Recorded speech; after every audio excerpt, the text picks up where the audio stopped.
मित्रांनो, सोलापूरच्या विमानतळाचा विषय काही नवीन नाही आहे. गेल्या 14 वर्षापासून म्हणजे जवळजवळ एक तप होऊन गेला, दुसऱ्या तपाकडे वाटचाल सुरू आहे. या 14 वर्षामध्ये 106 प्रकारचे अडथळे, कुठे टावर, कुठे चिमणी, अशा 106 प्रकारच्या अडथळ्यांची माहिती मिळाली. ते दूर करण्याचे प्रयत्नसुद्धा झाले.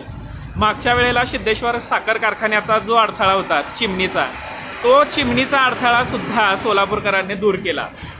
आता एवढं सगळं झाल्यानंतर 2010ला जी मुंबई सोलापूर मुंबई अशी जी विमानसेवा होती ती बंद झाली होती. त्याच्यानंतर राजकारण चांगलंच पेटलं आणि विमानतळ आता सुरू होईल अशी अपेक्षा होती चिमणी पडल्यानंतर. पण आता केंद्रीय नागरी विमान वाहतूक सेवेचे जे राज्यमंत्री आहेत मुरलीधर मोहोळ यांनी एक माहिती समोर आणलेली आहे की सोलापूरमधून विमानसेवा सुरू करण्यासाठी कोणता प्रस्तावच आला नाही. आता ही जबाबदारी कुणाची? तर तिथल्या स्थानिक लोकप्रतिनिधी लोकांची.